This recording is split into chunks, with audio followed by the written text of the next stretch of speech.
എല്ലാവർക്കും നമസ്കാരം. ദേവിക പ്ലസ് പോയിന്റിന്റെ മറ്റൊരു ക്ലാസ്സിലേക്ക് സ്വാഗതം. നമ്മുടെ ഇന്നത്തെ ക്ലാസ്സിൽ നമ്മൾ നേരത്തെ പറഞ്ഞതുപോലെ തന്നെ കേരള PSC നടത്തുന്ന village field assistant, Bevco LDC, 10th level prelims, LGS, വരാനിരിക്കുന്ന LD ക്ലർക്ക് എക്സാം, ഇതിനെല്ലാമായിട്ട് 50 ദിവസത്തെ ഫ്രീ ക്ലാസ് നൽകുന്നു എന്ന് പറഞ്ഞിരുന്നു. 50 ദിവസം 50 ഹോട്ട് ടോപ്പിക്സ്. ഏറ്റവും പ്രധാനപ്പെട്ട റാങ്ക് മേക്കിംഗ് ആയിട്ടുള്ള GKയിലെ, ഇംഗ്ലീഷിലെ, സയൻസിലെ, മാത്സിലെ, മലയാളത്തിലെ ഭാഗങ്ങൾ ഉൾപ്പെടുത്തിക്കൊണ്ടാണ് 50 ദിവസത്തെ ടൈം ടേബിൾ ടോപ്പിക്കുകൾ പ്രിപ്പയർ ചെയ്തിരിക്കുന്നത്. അതിൽ 40 ദിവസത്തെ ടോപ്പിക്സ് നമ്മൾ ഓൾറെഡി പ്രിപ്പയർ ചെയ്ത് വെച്ചിട്ടുണ്ട്. ബാക്കിയുള്ള 10 ദിവസം നിങ്ങൾക്ക് സജസ്റ്റ് ചെയ്യാം ടോപ്പിക്സ്.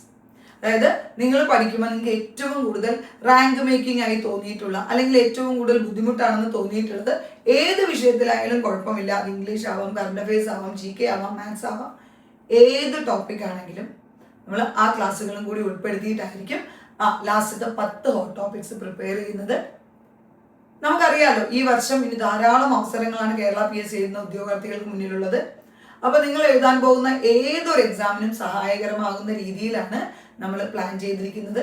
വീഡിയോ ക്ലാസ്സിലും PDF നോട്ടുകൾ, ആ ഓരോ ടോപ്പിക്കിൽ നിന്നും മുൻ വർഷം ചോദിച്ചിട്ടുള്ള കേരള PSC ചോദിച്ചിട്ടുള്ള എല്ലാ ചോദ്യങ്ങളും ഉൾപ്പെടുത്തിയിട്ടുള്ള പരീക്ഷകൾ, ഇവയാണ് പ്രിപ്പയർ ചെയ്തിട്ടുള്ളത്. ഇവയെല്ലാം നൽകുന്നത് ദേവിക പ്ലസ് പോയിന്റിന്റെ യൂട്യൂബ് ചാനൽ വഴിയും ഏറ്റവും പുതിയതായിട്ട് ആരംഭിച്ച പ്ലസ് പോയിന്റ് PSC എന്ന ടെലഗ്രാം ചാനലിലൂടെയാണ്. ചാനലിന്റെ ലിങ്ക് ഞാൻ കമന്റ് ചെയ്ത് വെക്കാം, പിൻ ചെയ്തിടാം. അതല്ല എങ്കിൽ ജസ്റ്റ് ടെലഗ്രാമിൽ പ്ലസ് പോയിന്റ് PSC എന്ന് സെർച്ച് ചെയ്താൽ മതി. നിങ്ങൾ കുറെ പേർക്കെങ്കിലും എന്നെ അറിയുന്നുണ്ടാവും. ദേവിക പ്ലസ് പോയിന്റ് കഴിഞ്ഞ കുറച്ച് വർഷങ്ങളായിട്ട് സഹകരണ മേഖലയിൽ കോപ്പറേറ്റീവ് സർവീസ് എക്സാമിനേഷൻ ബോർഡ് നടന്ന പരീക്ഷകളിലായാലും, കേരള ബാങ്ക് ഉൾപ്പെടെയുള്ള കേരള PSC നടത്തുന്ന എക്സാമിലായാലും നിരവധി ഉദ്യോഗാർത്ഥികളെ ജോലിയിലേക്ക് എത്തിക്കുക എന്ന് പറയാൻ കഴിയില്ല. അവരുടെ കഴിവാണ്, അവർ കഷ്ടപ്പെട്ട് പഠിച്ചതാണ്. എങ്കിലും അവർക്ക് അതിലേക്കുള്ള വഴി കാണിച്ചു കൊടുക്കാൻ കഴിഞ്ഞ ഒരു സ്ഥാപനമാണ്. നിരവധി ഉദ്യോഗാർത്ഥികളാണ് 1ാം റാങ്കോടുകൂടി തന്നെ ജോലിയിലേക്ക് എത്തിയത്. Assistant secretary, data entry operator, junior clerk, എല്ലാ തസ്തികകളിലും ഇപ്പോൾ കുറേ അധികം കുട്ടികൾ ജോലി ചെയ്യുന്നുണ്ട്. അപ്പോൾ നമ്മുടെ പുതിയൊരു സംരംഭമാണ് കേരള PSC പഠിക്കുന്ന കുട്ടികൾക്കായിട്ട് 50 ദിവസത്തെ ഫ്രീ ക്ലാസ്. അപ്പോൾ ഇതിൽ ഇന്നത്തെ ആദ്യത്തെ ടോപ്പിക് എന്ന് പറയുന്നത് ഏറ്റവും റെലവെന്റ് ആയിട്ടുള്ള ഒരു ടോപ്പിക്കാണ്. നിങ്ങൾ എഴുതാൻ പോകുന്ന ഏതൊരു എക്സാമിനും നിങ്ങൾ കണ്ടിട്ടുള്ള ഒരു ടോപ്പിക് ആയിരിക്കും വിവരാവകാശ നിയമം, റൈറ്റ് ടു ഇൻഫർമേഷൻ ആക്ട്. ഇന്ത്യയുടെ ജനാധിപത്യം, അല്ലെ, ലോകത്തിലെ ഏറ്റവും വലിയ ജനാധിപത്യ രാജ്യമാണ് നമ്മൾ. ആ ജനാധിപത്യം എന്താണെന്ന്, അല്ലെങ്കിൽ ഒരു ജനാധിപത്യത്തിൽ ഒരു സാധാരണക്കാരന്റെ അവകാശം എന്താണെന്നൊക്കെ നമ്മൾ ഏറ്റവും കൂടുതൽ ചർച്ച ചെയ്യപ്പെടുന്ന ഒരു കാലത്താണ് നിങ്ങളിപ്പോൾ ഈ വീഡിയോ കാണുന്നുണ്ടാവുക. തീർച്ചയായിട്ടും ഓരോരുത്തരും അറിഞ്ഞിരിക്കണം. നമ്മളൊരു മത്സര പരീക്ഷയ്ക്ക് വേണ്ടി മാത്രമല്ല, അതല്ലാതെയും നമുക്കറിയണം വിവരാവകാശ നിയമം വഴി നമുക്ക് ഏതൊക്കെ ഓഫീസിൽ നിന്ന് എന്തൊക്കെ രേഖകൾ നമുക്ക് ലഭിക്കും, എന്തൊക്കെ സേവനങ്ങളാണ് ലഭിക്കുക. അതേപോലെ തന്നെ കൺസ്യൂമർ പ്രൊട്ടക്ഷൻ ആക്ട്, ഒരു കൺസ്യൂമർ എന്ന നിലയിൽ നമുക്ക് എന്തൊക്കെ അവകാശങ്ങളുണ്ട്, നമുക്ക് ഏതൊക്കെ കാര്യങ്ങൾക്ക് വേണ്ടി പരാതിപ്പെടാനായിട്ട് കഴിയും, അല്ലെങ്കിൽ ഇന്ത്യൻ ഭരണഘടന ഒരു വ്യക്തി എന്ന നിലയ്ക്ക്, ഒരു ഇന്ത്യൻ പൗരന് എന്തൊക്കെ അവകാശങ്ങളാണ് നൽകിയിട്ടുള്ളത്. ഇങ്ങനെ ഏറ്റവും റെലവെന്റ് ആയിട്ടുള്ള ടോപ്പിക്കുകളാണ് നമ്മൾ നമ്മുടെ ക്ലാസ്സിൽ ഉൾപ്പെടുത്തിയിട്ടുള്ളത്. ഒന്നാമത്തെ ടോപ്പിക്കാണ് right to information act 2005. Okay, വിവരാവകാശ നിയമത്തിന്റെ ഈ ക്ലാസ്സുകളെല്ലാം തന്നെ നിങ്ങൾക്ക് ഫ്രീ ആയിട്ടായിരിക്കും ലഭിക്കുക. ജസ്റ്റ് ഒന്ന് ചാനൽ എന്ത് ചെയ്താൽ മതി, ഫോളോ ചെയ്താൽ മതി കേട്ടോ. നോക്കൂ, ഇതിലെ കീ പോയിന്റ്സ് എന്ന് പറഞ്ഞ് നമ്മൾ ജസ്റ്റ് കൊടുക്കുമ്പോൾ തന്നെ നമുക്ക് വരുന്നതാണ് transparency, accountability, empowerment of citizens, access to information. ശരിക്കും പറഞ്ഞാൽ റൈറ്റ് ടു ഇൻഫർമേഷൻ ആക്ട് 2005ന്റെ ഒബ്ജക്റ്റീവ്സ്, ലക്ഷ്യങ്ങൾ എന്തൊക്കെയാണ്, താഴെ തന്നിട്ടുള്ളതിൽ ലക്ഷ്യത്തിൽ പെടാത്തത് ഏതെന്നുകൊണ്ട് കഴിഞ്ഞ വർഷം നടന്ന കേരള PSC നടത്തിയ ഒരു എക്സാമിന്റെ ചോദ്യം ഉണ്ടായിരുന്നു. അപ്പൊ ഒബ്ജക്റ്റീവ്സ് ആണ് transparency, accountability, empowerment of citizens, access to information. നമുക്ക് നോക്കാം ഈ ടോപ്പിക്കിൽ നിന്ന് എന്തൊക്കെയാണ് കാര്യങ്ങൾ പഠിക്കാനുള്ളതെന്ന്. ഒരു ക്ലാസ്സിൽ ഉൾപ്പെടുത്താവുന്ന പരമാവധി പോയിന്റുകൾ നമ്മൾ എന്ത് ചെയ്തിട്ടുണ്ട്, ഈ വീഡിയോയിൽ ഉൾപ്പെടുത്തിയിട്ടുണ്ട്.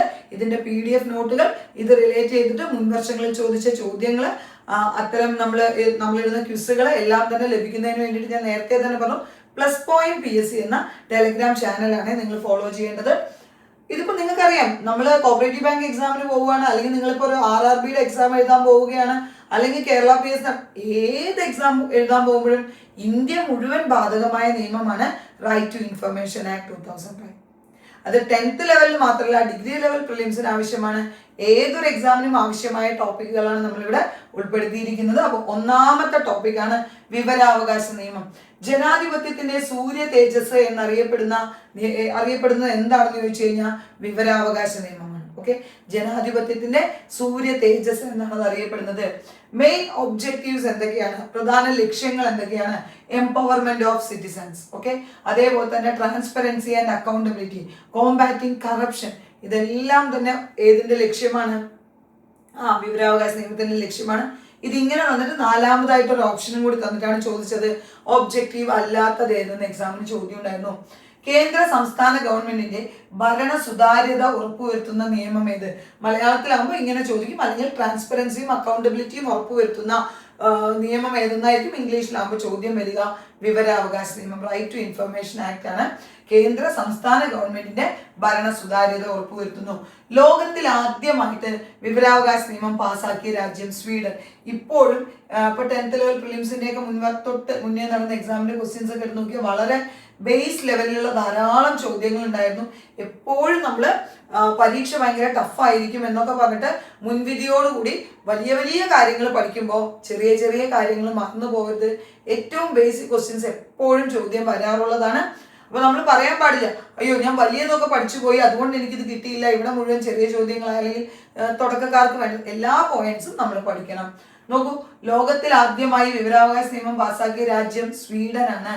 വിവരാവകാശ നിയമത്തിന്റെ മുൻഗാമി അല്ലെങ്കിൽ ഏത് ആക്ടിനെയാണ് right to information act replace ചെയ്തത്?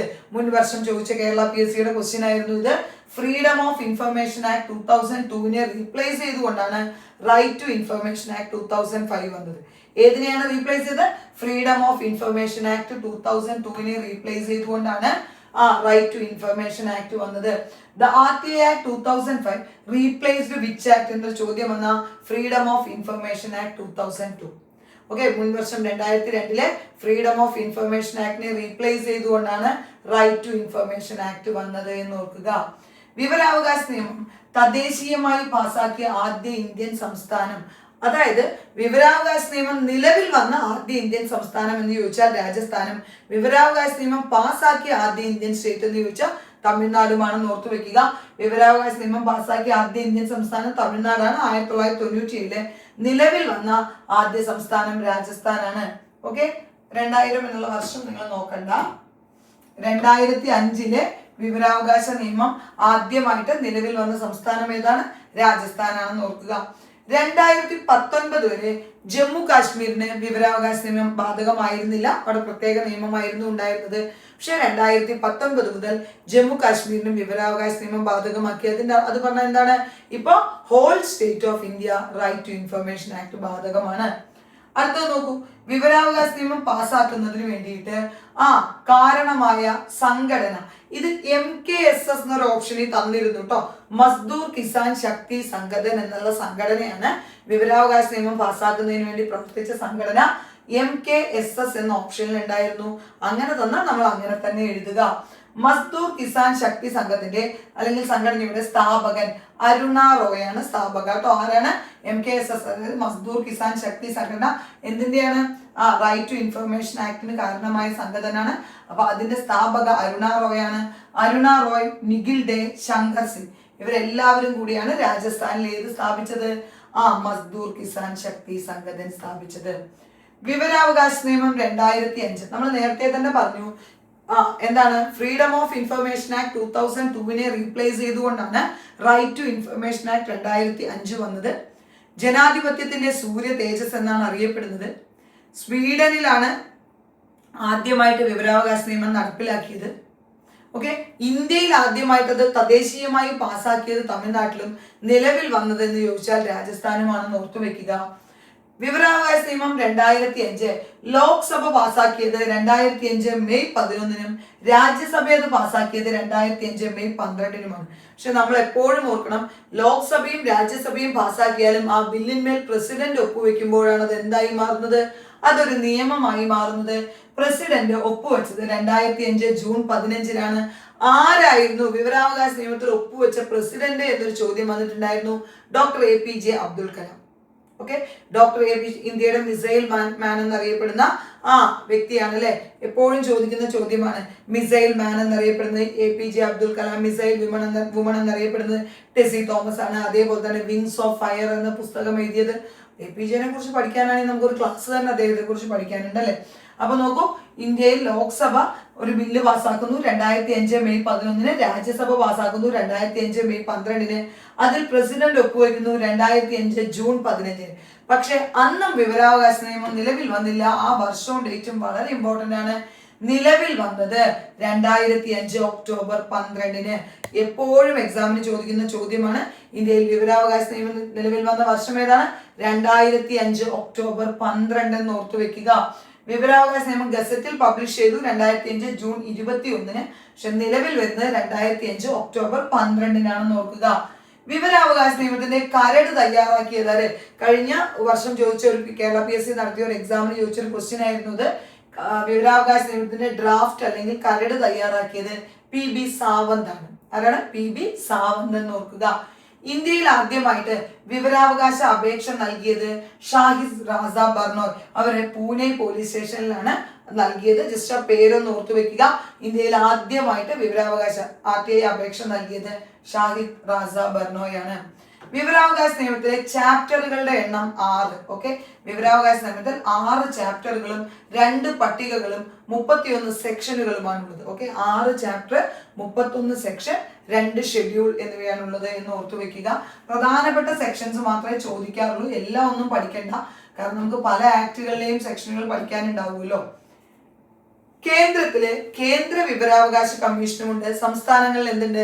സംസ്ഥാന തലത്തിൽ സംസ്ഥാന വിവരാവകാശ കമ്മീഷനും ഉണ്ട് അല്ലെ. എക്സാമിന് ഈ ഭാഗത്തു നിന്നൊക്കെ ചോദ്യം വരാറുണ്ട്. RTI ആക്ടിന്റെ സെക്ഷൻ 12 സെൻട്രൽ ഇൻഫർമേഷൻ കമ്മീഷൻ. കേന്ദ്ര വിവരാവകാശ കമ്മീഷനെ കുറിച്ച് പറയുന്നത് ഏത് സെക്ഷനിലാണ്? സെക്ഷൻ 12. RTI ആക്ടിന്റെ സെക്ഷൻ 12 എന്തിനെ കുറിച്ച് പറയുന്നു? Central information commission. കേന്ദ്ര വിവരാവകാശ കമ്മീഷൻ എന്നാണോ വിവരാവകാശ നിയമം നിലവിൽ വന്നത് ആ ദിവസം തന്നെ കേന്ദ്ര വിവരാവകാശ കമ്മീഷനും നിലവിൽ വന്നു. 2005 ഒക്ടോബർ 12 വിവരാവകാശ കമ്മീഷൻ നിലവിൽ വന്നു എന്ന് ഓർക്കുക. ആസ്ഥാനം CIC ഭവൻ ന്യൂഡൽഹി. എവിടെയാണ് ആസ്ഥാനം? CIC ഭവൻ ന്യൂഡൽഹി ആണെന്ന് ഓർത്തു വെക്കുക. നോക്കൂ, മുഖ്യ വിവരാവകാശ കമ്മീഷണറുടെയും കമ്മീഷണർമാരുടെയും കാലാവധി 5 വർഷം അല്ലെങ്കിൽ 65 വയസ്സായിരുന്നു. അവർക്ക് റീ അപ്പോയിന്റ്മെന്റ് എലിജിബിൾ ആയിരുന്നില്ല. പക്ഷേ 2005 ആക്ടിൽ ഇങ്ങനെ 5 വർഷം അല്ലെങ്കിൽ 65 വയസ്സാണ് പറഞ്ഞതെങ്കിൽ 2019 അമെന്റ്മെന്റ് ഉണ്ടായിരുന്നു. 2019 അമെന്റ്മെന്റ് പ്രകാരം കേന്ദ്ര ഗവൺമെന്റ് ആണ് കാലാവധി തീരുമാനിക്കുക എന്ന് ഓർത്തു വെക്കണേ. 2019 അമെന്റ്മെന്റ് പ്രകാരം കാലാവധി ആർക്ക് തീരുമാനിക്കാം? കേന്ദ്ര സർക്കാരിന് തീരുമാനിക്കാമെന്ന് പ്രത്യേകം ഓർത്തു വെക്കുക. ഇതെല്ലാം എക്സാമിന് ചോദ്യം വരാറുണ്ട്. അപ്പൊ ഇന്ത്യയുടെ കേന്ദ്ര വിവരാവകാശ കമ്മീഷനെ കുറിച്ച്, സെൻട്രൽ ഇൻഫർമേഷൻ കമ്മീഷനെ കുറിച്ചാണ് പഠിക്കുന്നത്. കേന്ദ്ര അല്ലെങ്കിൽ റൈറ്റ് ടു ഇൻഫർമേഷൻ ആക്ട് വന്ന 2005 ഒക്ടോബർ 12 തന്നെയാണ് കേന്ദ്ര വിവരാവകാശ കമ്മീഷനും നിലവിൽ വരുന്നത്. CIC ഭവൻ ന്യൂഡൽഹിയാണ് ഇതിന്റെ ആസ്ഥാനം. മുഖ്യ വിവരാവകാശ കമ്മീഷണറുടെയും കമ്മീഷണർമാരുടെയും കാലാവധി എന്ന് പറയുന്നത് 5 വർഷം അല്ലെങ്കിൽ 65 വയസ്സ് വരെയാണ്.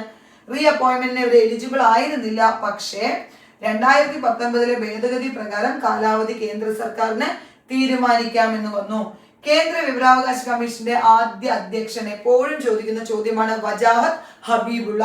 ഞാൻ ഇതിൽ ഓരോ പോയിന്റും പറയുമ്പോൾ അത് ചോദിച്ചിട്ടുള്ളത് കൊണ്ടാണ്, മുൻ വർഷങ്ങളിൽ ചോദിക്കുന്നതാണെന്ന് പറഞ്ഞ് PSC പഠിക്കുന്നവർക്കറിയാം. ഈ ക്വസ്റ്റ്യൻസ് ഒക്കെ തന്നെ നിങ്ങൾ ക്വസ്റ്റ്യൻ പേപ്പറുകളിൽ എന്ത് ചെയ്തിട്ടുണ്ടാവും? കണ്ടിട്ടുണ്ടാവും അല്ലെ. അപ്പൊ നോക്കൂ, കേന്ദ്ര മുഖ്യ വിവരാവകാശ കമ്മീഷണറായ ആദ്യ വ്യക്തി വജാഹത്ത് ഹബീബുള്ള. ആദ്യ വനിത ദീപക് സന്ധു. ഇന്ത്യയുടെ വനിത മുഖ്യ വിവരാവകാശ കമ്മീഷണറായ ആദ്യ വനിതയാണ് ദീപക് സന്ധു എന്ന് ഓർക്കുക. കേന്ദ്ര വിവരാവകാശ കമ്മീഷന്റെ നിലവിലെ ചെയർമാൻ രാജ്കുമാർ ഗോയൽ. എപ്പോഴും ഓർത്തു വെക്കേണ്ട ഒരു കാര്യം എന്താണെന്നറിയോ? നിലവിലെ ചെയർമാൻമാരെ നിങ്ങൾ ഏത് വീഡിയോയിൽ കണ്ടു പഠിക്കുകയാണെങ്കിലും ഒരു എക്സാമിന് പോകുന്നതിന് മുന്നേ എന്ത് ചെയ്യണം? അത് അപ്ഡേറ്റ് ചെയ്തിട്ട് പോകണം. കാരണം ഏത് പോസ്റ്റിലേക്ക് വേണമെങ്കിലും പുതിയ ആളുകൾ അപ്പപ്പം എന്ത് ചെയ്യാറുണ്ട്? വരാറുണ്ട്. ഇപ്പൊ നമുക്കറിയാലേ, ഇപ്പോ കേരളത്തിന്റെ മന്ത്രിസഭ മാറിയതോടൊപ്പം തന്നെ ഒരുപാട് ബോർഡുകളിലെ ചെയർമാൻമാർ മാറുന്നു, അതേപോലെ തന്നെ രജിസ്ട്രാർ മാറുന്നു, അതേപോലെ നമ്മുടെ ചീഫ് സെക്രട്ടറി മാറിയിട്ടുണ്ട്, അതേപോലെ നമ്മളുടെ അഡ്വക്കേറ്റ് ജനറൽ മാറും. അങ്ങനെ ഓരോരുത്തരും മാറിക്കൊണ്ടിരിക്കും. അത് ഏതൊരു എക്സാമിന് പോകുമ്പോഴും നിങ്ങൾ എന്ത് ചെയ്യണം, അത് അപ്ഡേറ്റ് ചെയ്തിട്ട് വേണം കേട്ടോ പോകാൻ. കാരണം ഇപ്പോൾ നമ്മൾ തരുന്ന നോട്ടായാലും വേറെ ഏതെങ്കിലും ഒരു കോച്ചിങ് സെന്ററിന്റെ നോട്ടായാലും അവർ പ്രിപ്പയർ ചെയ്യുന്ന സമയത്തെ പ്രസന്റ് ചെയർമാനെ ആയിരിക്കും എഴുതിയിട്ടുണ്ടാവുക. കാരണം നമ്മൾ പരീക്ഷ എഴുതാൻ പോകുമ്പോൾ ചിലപ്പോൾ കുറച്ചുകൂടി മാസങ്ങൾ കഴിയുമ്പോൾ പുതിയ ആളായിരിക്കും വന്നിട്ടുണ്ടാവുക. പക്ഷെ ആദ്യത്തെ ആൾക്കാർ മാറില്ലല്ലോ. ആദ്യം മുഖ്യ തെരഞ്ഞെടുപ്പ് കമ്മീഷണർ വിവരാവകാശ കമ്മീഷണർ ആവുന്നത് വജാഹത്ത് ഹബീബുള്ളയും ആ പോസ്റ്റിൽ വരുന്ന ആദ്യ വനിത ദീപക് സന്ധുവുമാണെന്ന് ഓർത്തു വെക്കുക. നിലവിൽ രാജ്കുമാർ ഗോയലാണ്. അപ്പോയിന്റ് ചെയ്യുന്നതും നീക്കം ചെയ്യുന്നതും രാഷ്ട്രപതിയാണെന്ന് ഓർത്തു വെക്കുക. കേന്ദ്ര മുഖ്യ വിവരാവകാശ കമ്മീഷണറെയും വിവരാവകാശ കമ്മീഷണർമാരെയും അപ്പോയിന്റ് ചെയ്യുന്നത് രാഷ്ട്രപതി, അവരെ നീക്കം ചെയ്യുന്നതും രാഷ്ട്രപതിയാണ് കേട്ടോ. അവരെ നിയമിക്കുന്നതും രാഷ്ട്രപതി, നീക്കം ചെയ്യുന്നതും രാഷ്ട്രപതി എന്ന് ഓർത്തു വെക്കുക. കേന്ദ്ര വിവരാവകാശ കമ്മീഷനിലെ ചെയർമാനെ കൂടാതെ പ്രസിഡന്റിന് 10 അംഗങ്ങളെ വരെ എന്ത് ചെയ്യാൻ കഴിയും, അപ്പോയിന്റ് ചെയ്യാനായിട്ട് കഴിയും. കേന്ദ്ര വിവരാവകാശ കമ്മീഷനിൽ ചെയർമാനെ കൂടാതെ പ്രസിഡന്റിന് എത്ര പേരെ കൂടി നിയമിക്കാൻ കഴിയും? 10 പേര്. അതായത് മുഖ്യ വിവരാവകാശ കമ്മീഷണറെ കൂടാതെ 10 പേരെ കൂടി അപ്പോയിന്റ് ചെയ്യാനായിട്ട് കഴിയും. ആരാണ് ശുപാർശ ചെയ്യുക? ഏത് ലിസ്റ്റിൽ നിന്നുമാണ് പ്രസിഡന്റ് ഇവരെ അപ്പോയിന്റ് ചെയ്യുന്നത്? ഇന്ത്യയുടെ പ്രധാനമന്ത്രി, ഇന്ത്യയുടെ ലോക്സഭാ പ്രതിപക്ഷ നേതാവ്, ഈ പ്രധാനമന്ത്രി നാമനിർദ്ദേശം ചെയ്യുന്ന ഒരു കേന്ദ്ര ക്യാബിനറ്റ് മന്ത്രി. ഈ 3 അംഗങ്ങൾ ചേർന്ന ഒരു കമ്മിറ്റിയാണ് ആരെയൊക്കെ നിർദ്ദേശം ചെയ്യണമെന്ന്, ആരെയൊക്കെ അപ്പോയിന്റ് ചെയ്യണമെന്നുള്ള ഒരു പട്ടിക തയ്യാറാക്കാൻ ശുപാർശ ചെയ്യുക. നോക്കൂ, കമ്മീഷണർമാരെ ശുപാർശ ചെയ്യുന്ന 3 അംഗ കമ്മിറ്റി ആരൊക്കെയാണ്? പ്രധാനമന്ത്രി, ലോക്സഭാ പ്രതിപക്ഷ നേതാവ്, പ്രധാനമന്ത്രി നാമനിർദ്ദേശം ചെയ്യുന്ന ഒരു കേന്ദ്ര ക്യാബിനറ്റ് മന്ത്രി. ഈ ഇത്രയും പേര് ചേർന്നിട്ടാണ് എന്ത് ചെയ്യുന്നത്? നമ്മുടെ വിവരാവകാശ കമ്മീഷണറായിട്ട് അല്ലെങ്കിൽ കമ്മീഷണർമാരായിട്ട് ആരെയാണ് അപ്പോയിന്റ് ചെയ്യുന്നതെന്ന് ശുപാർശ ചെയ്യുന്നത്.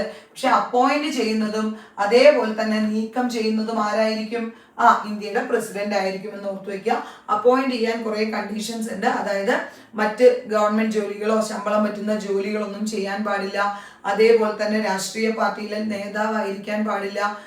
ഇങ്ങനെ കുറേ അധികം കണ്ടീഷൻസ് എല്ലാം തന്നെ ഇന്ത്യൻ പൗരനായിരിക്കണം. അപ്പോൾ ഇങ്ങനെയുള്ള കുറച്ച് കണ്ടീഷൻ സാറ്റിസ്ഫൈ ചെയ്താൽ മാത്രമാണ് അവർക്ക് എന്ത് ചെയ്യാൻ കഴിയുള്ളൂ, അവരെ അപ്പോയിന്റ് ചെയ്യാൻ കഴിയുള്ളൂ.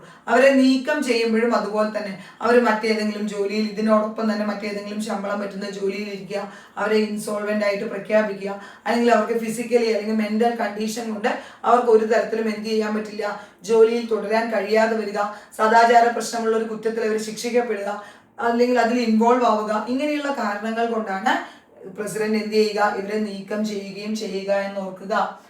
നോക്കൂ, അടുത്തത് സംസ്ഥാന വിവരാവകാശ കമ്മീഷനാണ്. ആദ്യം നമ്മൾ പറഞ്ഞത് എന്താണ്? സെൻട്രൽ ഇൻഫർമേഷൻ കമ്മീഷൻ ആണെങ്കിൽ ഇനി ഓരോ സംസ്ഥാനത്തും, കേരളം ഉൾപ്പെടെയുള്ള ഓരോ സംസ്ഥാനത്തും എന്തുണ്ട്? സംസ്ഥാന വിവരാവകാശ കമ്മീഷനുണ്ട്. State information commission section 15. ഞാൻ പറഞ്ഞല്ലോ 31 സെക്ഷൻ ഉണ്ടെങ്കിലും പ്രധാനപ്പെട്ട സെക്ഷനുകൾ മാത്രം നമ്മൾ പഠിച്ചാൽ മതി. സെക്ഷൻ 12ലാണ് കേന്ദ്ര സെൻട്രൽ ഇൻഫർമേഷൻ കമ്മീഷനെ കുറിച്ച് പറഞ്ഞത്. 15ൽ സംസ്ഥാന വിവരാവകാശ കമ്മീഷൻ. അവിടെ പ്രസിഡന്റ് അപ്പോയിന്റ് ചെയ്യുകയാണെങ്കിൽ ഇവിടെ ആരായിരിക്കും അപ്പോയിന്റ് ചെയ്യുന്നത്? ഗവർണർ. സംസ്ഥാന മുഖ്യ വിവരാവകാശ കമ്മീഷണറെയും കമ്മീഷണർമാരെയും നിയമിക്കുന്നതും നീക്കം ചെയ്യുന്നതും ആരാണ്? ഗവർണർ ആയിരിക്കും. ഓക്കെ, ശുപാർശ ചെയ്യുന്ന കമ്മിറ്റിയിൽ ആരൊക്കെ ആയിരിക്കും? നമ്മള് മുഖ്യ തെരഞ്ഞെടുപ്പ്, അതായത് സെൻട്രൽ കേന്ദ്ര വിവരാവകാശ കമ്മീഷണറായിട്ടുള്ള ആര് പറഞ്ഞു? പ്രധാനമന്ത്രി, ലോക്സഭ പ്രതിപക്ഷ നേതാവ്, പ്രധാനമന്ത്രി നോമിനേറ്റ് ചെയ്യുന്ന ഒരു കേന്ദ്ര ക്യാബിനറ്റ് മന്ത്രി. സംസ്ഥാനങ്ങളുടെ കേസിൽ എന്തുവരും? മുഖ്യമന്ത്രി, അതേപോലെ തന്നെ നിയമസഭയുടെ പ്രതിപക്ഷ നേതാവ്, മുഖ്യമന്ത്രി നിർദ്ദേശിക്കുന്ന ഒരു മന്ത്രി. ഇവർ ഉൾപ്പെട്ട 3 അംഗ കമ്മിറ്റിയാണ് ആരെ ശുപാർശ ചെയ്യുന്നത്? വിവരാവകാശ കമ്മീഷണർമാരെ അപ്പോയിന്റ് ചെയ്യാൻ വേണ്ടി ശുപാർശ ചെയ്യുന്നത്. അപ്പോയിന്റ് ചെയ്യുന്ന അതോറിറ്റി ആരാണ്? ഗവർണർ. കേരള സംസ്ഥാന വിവരാവകാശ കമ്മീഷൻ നിലവിൽ വന്നത് 2005 തന്നെയാണ്. പക്ഷെ ഒക്ടോബറിലല്ല, ഡിസംബർ 19. ഈ വർഷം ഡേറ്റും ഒക്കെ ചോദിച്ചിട്ടുള്ളതാണ്. 2005 ഡിസംബർ 19 കേരളത്തിൽ കേരള സംസ്ഥാന വിവരാവകാശ കമ്മീഷൻ നിലവിൽ വന്നത് എന്ന് ഓർക്കുക. ആസ്ഥാനം എവിടെയാണ്? തിരുവനന്തപുരമാണ്. ആസ്ഥാനം എവിടെയാണ്? തിരുവനന്തപുരമാണെന്ന് ഓർത്തു വെക്കുക. കേരളത്തിന്റെ ആദ്യ മുഖ്യ വിവരാവകാശ കമ്മീഷണറാണ് പാലാട്ട് മോഹൻദാസ്. കേരളത്തിന്റെ ആദ്യ മുഖ്യ വിവരാവകാശ കമ്മീഷണറാണ് പാലാട്ട് മോഹൻദാസ് എന്ന് ഓർത്തു വെക്കുക. നിലവിൽ ആരാണ്? വി ഹരിനായരാണ്. നിലവിൽ വി ഹരിനായരും ആദ്യ മുഖ്യ വിവരാവകാശ കമ്മീഷണർ പാലാട്ട് മോഹൻദാസുമാണെന്ന് ഓർത്തു വെക്കണേ. ചോദ്യം വരാറുണ്ട്. വിവരാവകാശ കമ്മീഷന്റെ അപേക്ഷ, വിവരാവകാശത്തിലുള്ള അപേക്ഷ നൽകേണ്ടത് എങ്ങനെയാണ്? Application for right to get information. നമുക്ക് വിവരം അറിയുന്നതിന് വേണ്ടിയിട്ട് നമ്മൾ എങ്ങനെയാണ് അപേക്ഷ കൊടുക്കേണ്ടത്? ഏത് പ്രായത്തിലുള്ളവർക്ക് അപേക്ഷിക്കാം? നമ്മുടെ എക്സാമിന് ചോദിച്ചൊരു ചോദ്യമാണിത്. ഓർത്തു വെക്കുക, അങ്ങനെ ഒരു ഏജ് ലിമിറ്റ് ഇല്ല. ഏത് കുറഞ്ഞ പ്രായത്തിലും ഏത് കൂടിയ പ്രായത്തിലും ഒരു ഇന്ത്യൻ പൗരൻ എന്തുണ്ട്? വിവരങ്ങൾ അറിയുവാനുള്ള അവകാശമുണ്ടെന്ന് ഓർത്തു വെക്കുക. 10 രൂപയുടെ എന്ത് ചെയ്യണം? ആ ഫീസ് അടയ്ക്കണം. പക്ഷെ BPL വിഭാഗക്കാർക്ക് എന്തില്ല? ആ ഫീസും അടയ്ക്കേണ്ടതില്ല. നോക്കൂ, section 6 prescribes A simple procedure for securing information ലഭിക്കുന്നതിന് വേണ്ട പ്രൊസീജിയറിനെ കുറിച്ച് പറയുന്നത് ഏതിലാണ്? സെക്ഷൻ 6. വിവരം ലഭിക്കുന്നതിന് അപേക്ഷ നൽകിയിട്ടുള്ള അപേക്ഷകനോട് അയാളുമായി ബന്ധപ്പെട്ട മറ്റു വിവരങ്ങളോ അയാളുടെ വ്യക്തിപരമായ കാര്യങ്ങളോ നിങ്ങൾക്ക് എന്തിനാണ് ഇത് എന്നൊന്നും ചോദിക്കാൻ പാടില്ല എന്ന് ഓർത്തു വെക്കുക. നമുക്ക് ഒന്നുകിൽ ഓൺലൈനായിട്ട് നമുക്ക് അപേക്ഷ കൊടുക്കാം, അല്ലെങ്കിൽ ഇംഗ്ലീഷിലോ ഹിന്ദിയിലോ അല്ലെങ്കിൽ ആ സ്ഥലത്തെ ഔദ്യോഗിക ഭാഷ ഉപയോഗിച്ച്. നമുക്കറിയാലോ, ഇന്ത്യൻ ഭരണഘടന അംഗീകരിച്ച 22 ഔദ്യോഗിക ഭാഷയുണ്ട്. ആ സ്ഥലത്തെ ഔദ്യോഗിക ഭാഷ ഉപയോഗിച്ചോ പബ്ലിക് ഇൻഫർമേഷൻ ഓഫീസർക്ക് അല്ലെങ്കിൽ അസിസ്റ്റന്റ് പബ്ലിക് ഇൻഫർമേഷൻ ഓഫീസർക്ക് നമുക്ക് എന്ത് ചെയ്യാം? അപ്ലിക്കേഷൻ കൊടുക്കാം. നമ്മൾ പഠിക്കും. പബ്ലിക് ഇൻഫർമേഷൻ ഓഫീസർക്കാണെങ്കിൽ 30 ദിവസത്തിനുള്ളിൽ റിപ്ലൈ കിട്ടണം.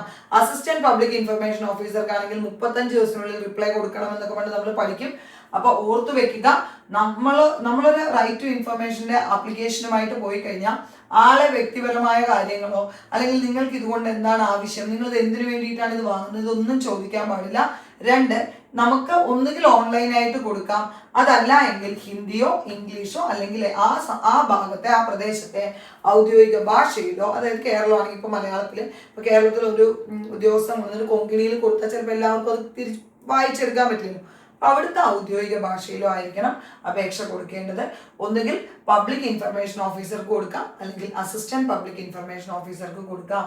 വിവരത്തിനായി നമ്മൾ ഒരു പൊതു അധികാര സ്ഥാപനത്തിന് നൽകിയിട്ട് ആ അധികാര സ്ഥാപനത്തിന്റെ ഭാഗമല്ല, അത് മറ്റൊരു ഭാഗത്തു നിന്നാണ് അതിനുള്ള മറുപടി കിട്ടേണ്ടതെങ്കിൽ അത് ഉടൻ തന്നെ എന്ത് ചെയ്യണം? ആ വിഭാഗത്തിന് കൈമാറുകയും അവിടുന്ന് എന്ത് ചെയ്യണം? ആ വിവരം നമ്മളെ അറിയിക്കുകയും ചെയ്യണം.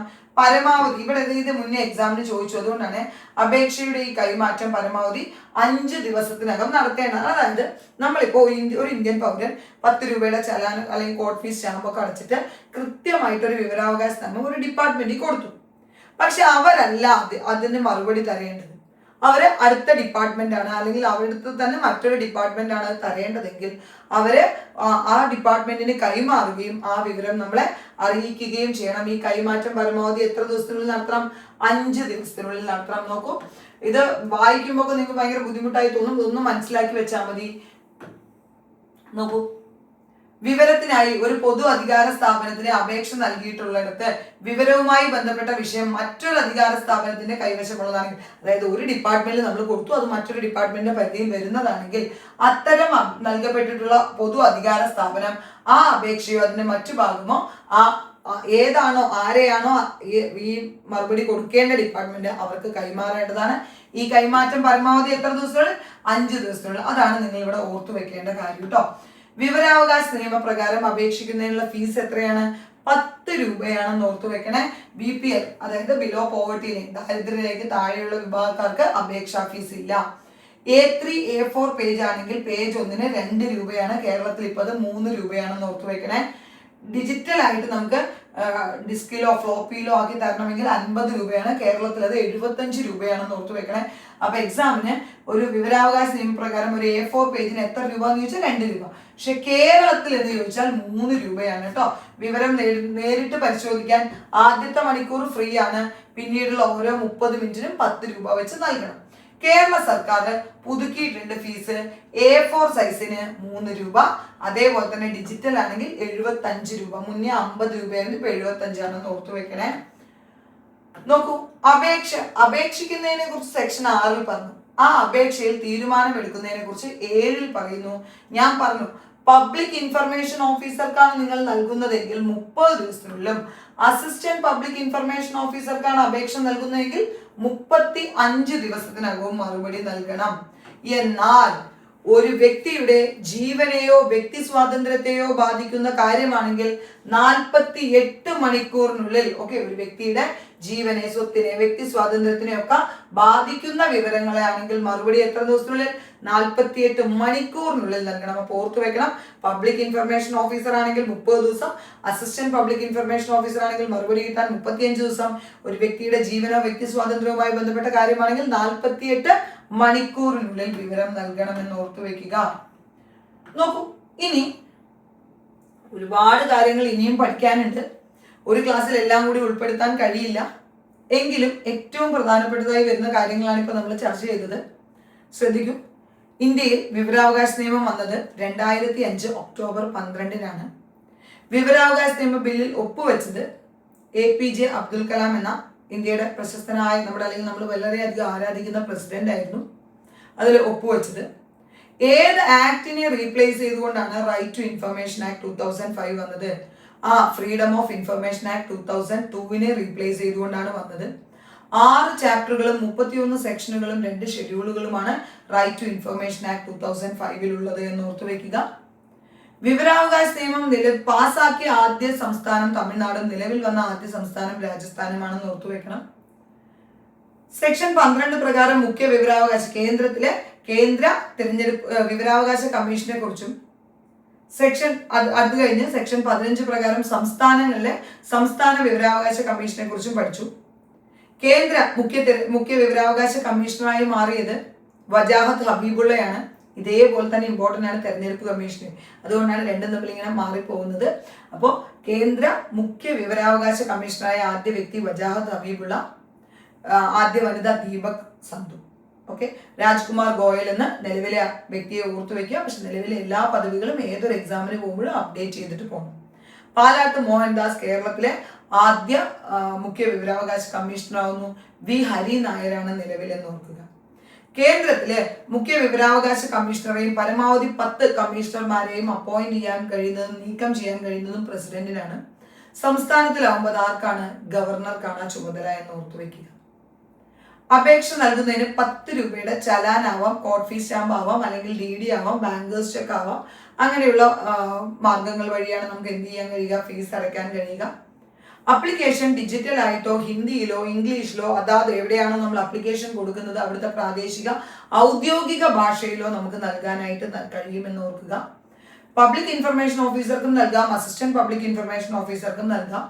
പബ്ലിക് ഇൻഫർമേഷൻ ഓഫീസർക്കാണ് നൽകുന്നതെങ്കിൽ നമുക്ക് റിപ്ലൈ എത്ര ദിവസം കൊണ്ട് കിട്ടും? 30 ദിവസം കൊണ്ടും. അസിസ്റ്റന്റ് പബ്ലിക് ഇൻഫർമേഷൻ ഓഫീസർക്കാണ് നൽകുന്നതെങ്കിൽ 35 ദിവസത്തിനുള്ളിലുമായിരിക്കും നമുക്ക് ലഭിക്കുക. ഒരു വ്യക്തിയുടെ ജീവനും വ്യക്തി സ്വാതന്ത്ര്യവുമായി ബന്ധപ്പെട്ട വിഷയമാണെങ്കിൽ 48 മണിക്കൂറിനുള്ളിൽ വിവരം നൽകണം. അടുത്തതായിട്ട് നമ്മൾ പഠിക്കാൻ പോകുന്നത് നോക്കൂ, ഇമ്പോർട്ടന്റ് പ്രീവിയസ് ക്വസ്റ്റ്യൻസ് ഏതൊക്കെയാണ് ഈ ഭാഗത്ത് വെച്ച് കുറച്ച് ക്വസ്റ്റ്യൻസ് നോക്കൂ. Record is defined under which section of RTI act?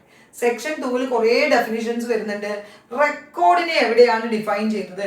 ഇങ്ങനെയുള്ള ചോദ്യങ്ങൾ വരുമ്പോൾ ഇത് വളരെയധികം പ്രധാനപ്പെട്ട റാങ്ക് മേക്കിംഗ് ആയി മാറും. അപ്പൊ ഓർത്തു വെക്കുക, റെക്കോർഡിനെ ഡിഫൈൻ ചെയ്തിരിക്കുന്നത് 2I-ലാണ്. RTI ആക്ടിന്റെ സെക്ഷൻ 2I എന്തിനെ ഡിഫൈൻ ചെയ്യുന്നു? റെക്കോർഡ്. ഇൻഫർമേഷനെ ഡിഫൈൻ ചെയ്തിരിക്കുന്നത് 2F-ലാണ്. റൈറ്റ് ടു ഇൻഫർമേഷനെ 2J-യിൽ ഡിഫൈൻ ചെയ്യുന്നു. എല്ലാ ഡെഫിനേഷനുകളും പഠിക്കേണ്ട, പക്ഷെ മുന്നേ ചോദിച്ചിട്ടുള്ളതാണ് record section 2I, section 2F information, 2J right to information. അടുത്ത നോക്കൂ, the right to information act came into existence after Supreme Court took this stand. അതായത് ഏത് കേസിലെ വിധിയെ തുടർന്നാണ് റൈറ്റ് ടു ഇൻഫർമേഷൻ ആക്ട് നടപ്പിലാക്കിയത് എന്നൊരു ചോദ്യം വന്നിട്ടുണ്ട് എക്സാമിന്. Raj Narain versus state of UP 1975-ലെ Raj Narain versus state of UP. മറ്റു പല കേസുകളിലും സുപ്രീം കോടതി ഇത് പരാമർശിച്ചിട്ടുണ്ട്. അല്ലെങ്കിൽ റൈറ്റ് ടു ഗെറ്റ് ഇൻഫർമേഷൻ എന്നുള്ളത് നമ്മുടെ ഒരു ഫണ്ടമെന്റൽ റൈറ്റ് ആണെന്ന് പറഞ്ഞിട്ടുണ്ട്. അത് നമുക്ക് കുറേ അധികം കേസുകളുണ്ട്. പക്ഷെ അന്ന് എക്സാമിന് ചോദിച്ചപ്പോൾ ഈ Raj Narain versus state of UP ആണ് ഓപ്ഷനിൽ ഉണ്ടായിരുന്നത്. Age criteria to file an RTI application. ഏത് പ്രായത്തിലാണ് നമുക്ക് വിവരാവകാശ നിയമത്തിലുള്ള അപേക്ഷ നൽകാൻ കഴിയുക? അങ്ങനെ ഒരു ഏജ് ലിമിറ്റ് ഇല്ല. എനി ഇന്ത്യൻ സിറ്റിസൺ, ഏതൊരു ഇന്ത്യൻ സിറ്റിസണും എന്ത് കൊടുക്കാം? അപേക്ഷ നൽകാവുന്നതാണ്. In a state who is competent to give information as per RTI act അനുസരിച്ച് ഒരു സ്റ്റേറ്റില് ആർക്കാണ് വിവരാവകാശം നൽകുന്നതിനുള്ള ചുമതല? State public information officer. ആർക്കാണ്? State public information officer. the person designated to give information to anybody who seeks information under Act A Act നമ്മുടെ എക്സാമിന് ചോദിച്ചിട്ടില്ല, ഇതേപോലെയാണ് ചോദിച്ചിരിക്കുന്നത്. അതായത് ഏതൊരു വ്യക്തിയും വിവരാവകാശ നിയമപ്രകാരം ഒരു അപേക്ഷ നൽകിയാൽ മറുപടി നൽകാൻ ചുമതലപ്പെടുത്തിയ ഉദ്യോഗസ്ഥനാണ്, ഡെസിഗ്നേറ്റ് ചെയ്ത ഉദ്യോഗസ്ഥനാണ് public information officer. Public information officer കൊടുത്താൽ എത്ര ദിവസം കൊണ്ട് റിപ്ലൈ കിട്ടണം? 30 ദിവസത്തിനുള്ളിൽ റിപ്ലൈ കിട്ടണം. Under the RTA Act, disclosure of an information on an incident concerning the economic interest of the state. അതായത് നമുക്ക് ചില വിവരങ്ങൾ ഒരിക്കലും കിട്ടില്ല. ഇപ്പൊ കോടതിയിലെ ഒരു തീരുമാനം അല്ലെങ്കിൽ കോടതിയുടെ ഒരു വിധി കോടതി പബ്ലിക് ഡോക്യുമെന്റ് ആയി കൊടുത്താൽ കിട്ടും. എന്നാൽ കോടതി എന്തൊക്കെ ഡോക്യുമെന്റ് പരിശോധിച്ചു, രഹസ്യ സ്വഭാവമുള്ള അല്ലെങ്കിൽ ഇന്ത്യയുടെ ഡിഫൻസുമായി ബന്ധപ്പെട്ട വിവരങ്ങൾ, അതൊന്നും നമുക്ക് ഒരിക്കലും അവൈലബിൾ ആവില്ല. അങ്ങനെ ഇവിടെ ചോദിച്ച ചോദ്യം ഇതാണ്, ഒരു സ്റ്റേറ്റിന്റെ എക്കണോമിക് ഇൻട്രസ്റ്റുമായി അല്ലെങ്കിൽ രാജ്യത്തിന്റെ എക്കണോമിക് ഇൻട്രസ്റ്റുമായി ബന്ധപ്പെട്ട വിവരം എപ്പോൾ ലഭിക്കും? നോക്കൂ, is normally excepted from disclosure but can be released 20 years after the incident. സാധാരണയായിട്ട് ആ വിവരം ഒരിക്കലും പബ്ലിക് ആക്കില്ല അല്ലെങ്കിൽ റൈറ്റ് ടു ഇൻഫർമേഷൻ പ്രകാരം അവൈലബിൾ ആവില്ല. എന്നാൽ 20 years ആഫ്റ്റർ അത് എന്ത് ചെയ്യാറുണ്ട്? റിലീസ് ചെയ്യാറുണ്ട്. Can be released 20 years after the incident. ഇത് എക്സാമിന് എങ്ങനെയായിരുന്നു ഓപ്ഷൻ വന്നതെന്ന് വെച്ച് കഴിഞ്ഞാൽ 10 years after incident, 15 years after incident, 20 years after incident എന്നൊക്കെ ആയിരുന്നു ഉണ്ടായിരുന്നത്. നോർമലി അത് ഡിസ്ക്ലോഷറിൽ നിന്ന് എക്സെപ്റ്റ് ചെയ്ത വിവരമാണ്. അതായത് ഒരു സ്റ്റേറ്റിന്റെ എക്കണോമിക്, അതായത് രാജ്യത്തിന്റെ അല്ലെങ്കിൽ നമ്മുടെ ഭൂപ്രദേശത്തിന്റെ എക്കണോമിക് ഇൻട്രസ്റ്റുമായി ബന്ധപ്പെട്ട ഒരു വിഷയമാണെങ്കിൽ അത് ഡിസ്ക്ലോസ് ചെയ്യാറില്ല. സാധാരണയായിട്ട് ഇൻസിഡന്റ് ഉണ്ടായി 20 വർഷത്തിന് ശേഷം റിലീസ് ചെയ്യാം. RTA Act 2005 കവർ ഏതൊക്കെയാണ് RTA Actന്റെ പരിധിയിൽ വരുന്നത്? The offices of public authorities established owned or substantially financed by central government, അല്ലെങ്കിൽ offices of public authorities established owned by state government, any body owned controlled or substantially financed by central government. നിങ്ങൾക്ക് ആലോചിച്ചാൽ തന്നെ അറിഞ്ഞൂടെ? അതായത് ഇപ്പോ വിവരാവകാശം വഴി എനിക്ക് നിങ്ങളുടെ പേഴ്സണൽ കാര്യങ്ങൾ എനിക്ക് അന്വേഷിക്കാൻ പറ്റുമോ? ഇല്ല. നിങ്ങൾ പ്രൈവറ്റ് ആയിട്ടൊരു സ്ഥാപനം നടത്തുന്നുണ്ട്, അതെനിക്ക് അന്വേഷിക്കാൻ പറ്റുമോ? ഇല്ല. പക്ഷെ കേരള PSC നടത്തുന്ന കാര്യങ്ങളെ കുറിച്ച് എനിക്ക് അന്വേഷിക്കാൻ കഴിയും. അല്ലെങ്കിൽ കേരള ഗവൺമെന്റ് ഫിനാൻസ് ചെയ്യുന്ന ഏതൊരു സ്ഥാപനവുമായി ബന്ധപ്പെട്ട കാര്യങ്ങൾ എനിക്ക് വിവരാവകാശ നിയമത്തിന്റെ പരിധിയിൽ വരും. അപ്പോൾ സ്റ്റേറ്റ് ഗവൺമെന്റോ സെൻട്രൽ ഗവൺമെന്റോ ഫിനാൻസ് ചെയ്യുന്ന സ്ഥാപനങ്ങളിലാണ് നമുക്ക് ഏത് ബാധകമാവുക? വിവരാവകാശ നിയമം ബാധകമാവുന്ന പബ്ലിക് അതോറിറ്റീസ്. ഇനി നോക്കൂ, വേറൊരു ചോദ്യമായിരുന്നു, the preamble of the RTA Act states that informed citizenry and transparency of information is vital to contain corruption എന്നുള്ളത്. നമുക്ക് ഇംഗ്ലീഷിൽ ഇപ്പോൾ ഡിഗ്രി ലെവൽ എക്സാമുകൾക്കൊക്കെ പ്രിപ്പയർ ചെയ്യുന്നവരാണെങ്കിലും അല്ലെങ്കിലും നമ്മൾ മുൻ വർഷങ്ങളിൽ ഇപ്പോൾ ഇംഗ്ലീഷ് ആവാം അല്ലെങ്കിൽ മലയാളത്തിലാവാം, എങ്ങനെയായാലും ചോദിച്ച ചോദ്യങ്ങളെല്ലാം പഠിക്കണം. നമുക്ക് ഈ 6 ചാപ്റ്ററുകളൊക്കെ ജസ്റ്റ് ഒന്ന് നോക്കി വെക്കണം. ഒരുപാട് കാര്യങ്ങൾ ശരിക്കും പറഞ്ഞാൽ ഇനിയും ഡീറ്റെയിൽ ആയിട്ട് പഠിക്കുകയാണെങ്കിൽ നമുക്ക് പഠിക്കാനുണ്ട്. ഇപ്പൊ ചാപ്റ്റർ 1 പ്രിലിമിനറി വരുന്നത്, ചാപ്റ്റർ 2 അവകാശം, അതായത് എങ്ങനെയാണ് അപ്ലിക്കേഷൻ, വിവരത്തിലുള്ള നമ്മുടെ റൈറ്റ് ടു ഗെറ്റ് ഇൻഫർമേഷൻ, അതായത് പൊതു അധികാര സ്ഥാപനങ്ങളുടെ ഉത്തരവാദിത്തങ്ങൾ എന്തൊക്കെയാണ്. ചാപ്റ്റർ 3, ഈ ചാപ്റ്റർ 3ഉം 4ഉം ഒന്ന് ഓർത്തു വെക്കണം. കാരണം കേന്ദ്ര വിവരാവകാശ കമ്മീഷൻ നമ്മൾ സെക്ഷൻ 12 ഉണ്ടെന്ന് പഠിച്ചില്ലേ, അത് ചാപ്റ്റർ 3 ആണ്. സംസ്ഥാന വിവരാവകാശ കമ്മീഷൻ ചാപ്റ്റർ 4 ആണെന്ന് ഓർത്തു വെക്കുക. ആ കമ്മീഷനുള്ള അധികാരം, ചുമതല, അപ്പീലൊക്കെ 5ലും മിസലേനിയസ് ആയിട്ടുള്ള കാര്യങ്ങൾ 6ലുമാണ് വരുന്നത് എന്ന് ഓർക്കുക. അപ്പൊ ഏറ്റവും കുറഞ്ഞത് റൈറ്റ് ടു ഇൻഫർമേഷൻ ആക്ടുമായി ബന്ധപ്പെട്ട ഏറ്റവും പ്രധാനപ്പെട്ട കാര്യങ്ങളാണ് നമ്മളിതിൽ പറഞ്ഞത്. ഇതുകൂടാതെ ധാരാളം ഇനിയും അപ്പീലുമായി ബന്ധപ്പെട്ട കാര്യങ്ങളൊക്കെ ചോദിക്കാം. നിങ്ങൾക്ക് ക്ലാസ് കഴിഞ്ഞതിന് ശേഷം നമ്മൾ ടെലിഗ്രാം ചാനലിൽ എക്സാമുകൾ അപ്ലോഡ് ചെയ്തിട്ടുണ്ടാവും. ആ എക്സാംസ് അല്ലെങ്കിൽ അത് ക്വിസ് ആയിരിക്കാം, പോൾ ആയിരിക്കാം, അത് അറ്റൻഡ് ചെയ്യുക. അതുമായി ബന്ധപ്പെട്ട് വരുന്ന ഡൗട്ടുകൾ നിങ്ങൾക്ക് ഡിസ്കഷൻ ഗ്രൂപ്പിൽ ചോദിക്കാവുന്നതാണ്.